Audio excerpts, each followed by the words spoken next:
Japanese foods like beef, teriyaki chicken, or vegetables over steamed rice. And all the tea you can drink. Tea holds a special place in the gastronomy of Japan. So it's no surprise that tea-based soft drinks have taken off here.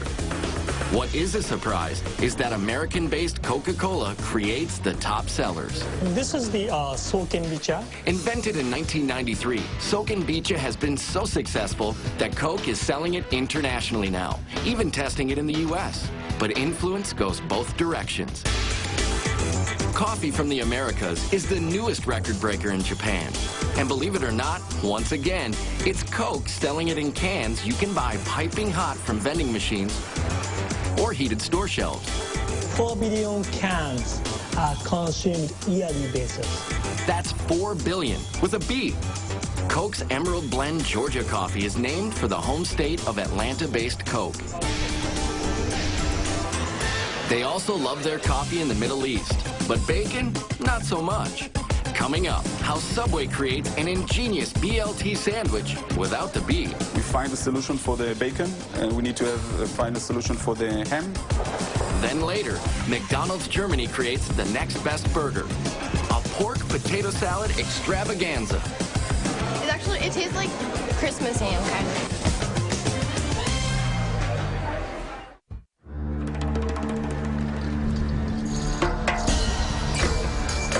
The ancient city of Jerusalem, birthplace of 3 major religions, is celebrated for its rich cultural and food traditions dating back thousands of years.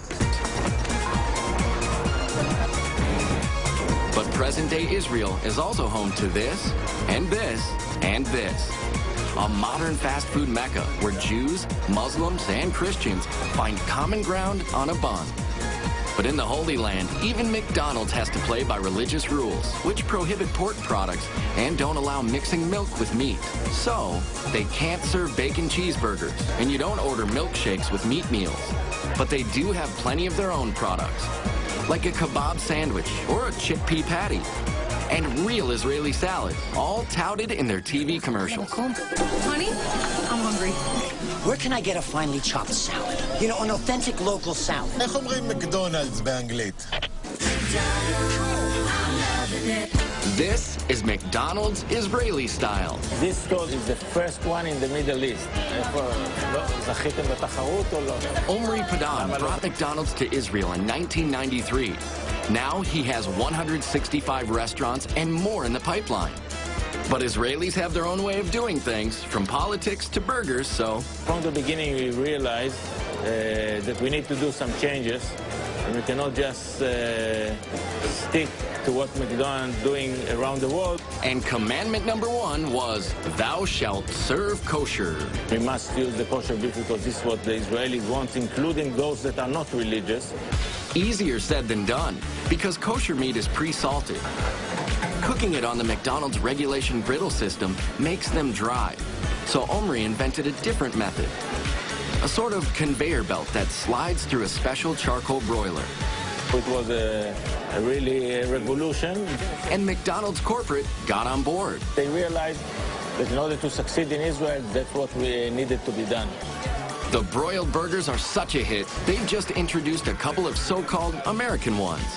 Named the Big Texas and Big New York. They're actually bigger than any in the U.S., weighing in at more than half a pound apiece. Divine, with a special sauce and fried onion, and it's so juicy. It's like a real premium hamburger. You don't think that you really buy it in a fast food chain. To compete with other Israeli restaurants, they're using a higher quality cut called rib entrecôte. They have less fat and they don't come with cheese, so the calorie count is actually lower than the U.S. counterparts. But do folks come here for the food or an American experience? It's not the regular Israeli food like falafel or shawarma or whatever, but specifically this hamburger is better than the regular like Israeli hamburgers that you get. I get the salad, which is always fresh. McDonald's offers Israeli-style cut salad, McKebab, their version of kebabs, served at stands all over the Mideast, along with popular street food, falafel. At Mickey D's, it's called appropriately McFalafel. a ground chickpea patty. I am vegetarian, so I have a falafel, and it's very tasty. Nice. Warm and nice.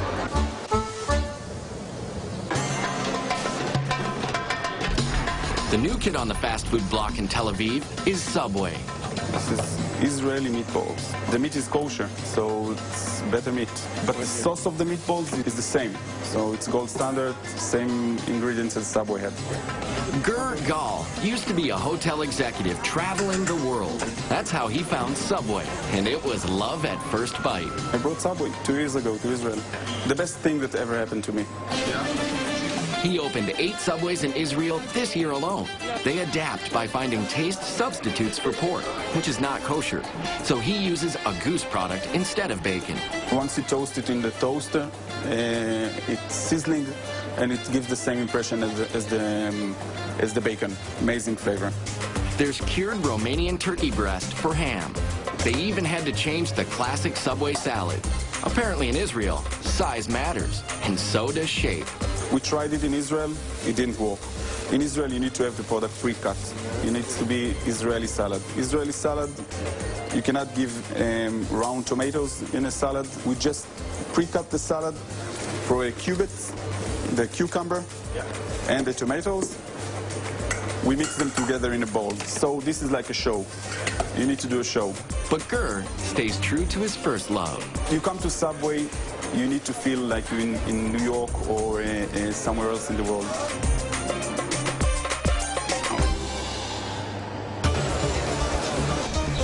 And as we've seen in other countries, Israelis are crazy about this American product, Coke. And for the 8th consecutive years of the survey, Coca-Cola is the #1 brand. Coca-Cola is also exploring new flavors and fizzes. In Israel, we have a unique series, which is Kinley. This specifically, it's pomegranate blueberries. Flavors that tap into the fruits and juices you find in Israel's bustling markets. And like its juice origins, Coke's Kinley drink is infused with vitamins or minerals. One big difference, though, Kinley is lightly carbonated. It's very refreshing, very delicate, and it's more sophisticated flavor. But the biggest beverage all over the Mideast is coffee, which is why Aroma is the largest Israeli-owned restaurant chain. It started in 1994 as one espresso bar. Aroma is the biggest chain in Israel that serves fresh food, fresh coffee, fresh ingredients, salads, and great pastries. Along with gourmet Israeli-style breakfasts, grilled sandwiches, and desserts, Aroma has more than 120 branches, including several in the U.S. and Canada. It's not a fast food, it's a casual food. And still it's really healthy and a great feeling that you are an Israeli chain and you get what you pay for and you get a great feeling. It's a whole different feeling when you find tentacles on your Pizza Hut pizza in Hong Kong. It's a market where we need constant innovation, so we will constantly have to find new ideas. And next, a popular fast food restaurant in Amsterdam with no servers in sight. And where you're not really sure what's inside those croquettes. You don't want to know what's in there.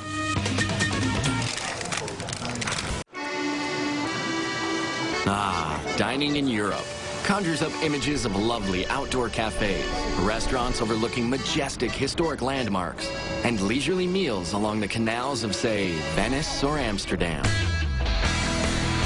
Well, move over white linen tablecloths and fine wine tastings, fast food franchises are taking the European continent by storm.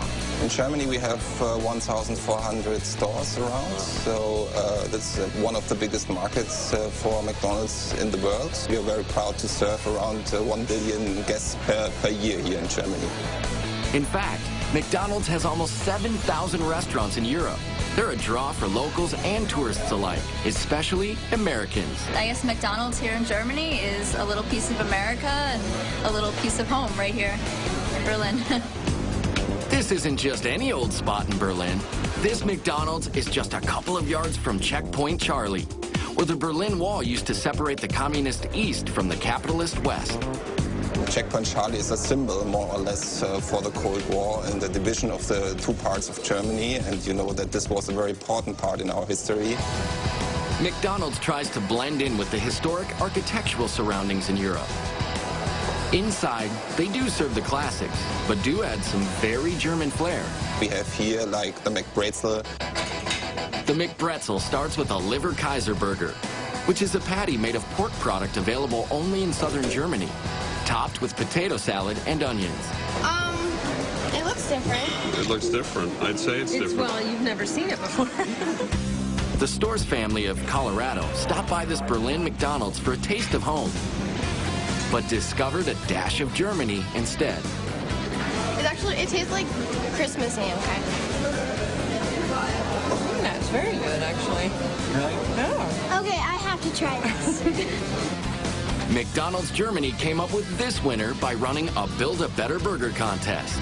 We get around 150,000 burger variations out of this contest, and one was the McBretzel, and we developed it and brought it to the restaurants, and they are really very successful because they are coming from our guests more or less. Also a big success is the McRib sandwich. They serve it all year long here. Sometimes it's like an addiction. You come from a party a little bit drunk, and you know that then when you're hungry, you come to McDonald's and eat the best ribs. Did someone say drinks? Some McDonald's in Berlin do serve beer. Beer is part of our culture, so we are serving beer, but it's more on request. It's not that we are promoting it too much. We like it very much, I would say. But besides beer, what's Germany's beverage of choice? Coca-Cola is the #1 brand in Germany. Yup, once again, it's good old American Coke. But they also love Coke with a twist, or more accurately, a squeeze, called Mezzo, made by, you guessed it, Coca-Cola. It's basically cola mixed with orange juice. It originated as an alternative to alcoholic mixed drinks in local bars. I really like to drink it in a beer garden or things like that because it's very refreshing. Americans aren't the only players in the fast food field in Germany. Nordsee is a local chain with more than 400 restaurants. It specializes in sustainable fresh fish. Nordsee is best of fish. Nordsee stands for pleasure. Nordsee actually started as a North Sea fishery in 1896, but has become this hugely successful cafeteria-style restaurant business. It's like a home food. To remind me, like home cooking. It's very popular. It's in every big city, and you can eat very fresh meal, ocean meal. The most unique fast food in Berlin isn't served in chains. It's currywurst, dished up at food carts and iconic joints like Curry 36. It tastes delicious. Amazing. I heard about it from friends. We're in town for a couple days, so thought we'd check it out. We're here because we heard about it in our travel guidebook. Currywurst is where Eastern spices meet Western wurst on a bed of fries. It's fried pork sausages, some encased in pig intestines, others naked, but both doused in curry powder, topped with homemade spicy tomato sauce. It's good. Delicious. Currywurst was invented in Berlin shortly after World War II out of ingredients scrounged from British and American soldiers. There are plenty of American favorites at this U.S. import, Subway. The first Subway in Germany opened in 1999. Now, there are about 700 of them. So people come here basically because the sandwich is made fresh right in front of you, and they can choose all the ingredients. But they do add a few German touches. There's the Vollkorn bread, which is a higher wheat, much more denser bread, which is much more suitable to German tastes. We have a few different cheeses here as well, such as the feta cheese and the cream cheese. Just across the border to the west is the Netherlands. Subway also sticks to its core menu here, but not as supersized as Americans are used to. We realized that the foot-long sandwich is a bit too big maybe for some European tastes, so we have a smaller 6-inch sub of the day. And it costs about €3 or $4. But Amsterdam is home to one of the most unusual fast food chains anywhere. It's speedy service with no human contact. It's called Febo. When you're out and you have a lot of alcohol and you need good food in your stomach and you need a whole night to go party the whole night long, then you go to Febo. Founded in 1941 by an apprentice baker, there are about 60 Febo shops all over the Netherlands. There are people working hard behind the plastic scenes. filling the windows with snacks from burgers to brats to their croquettes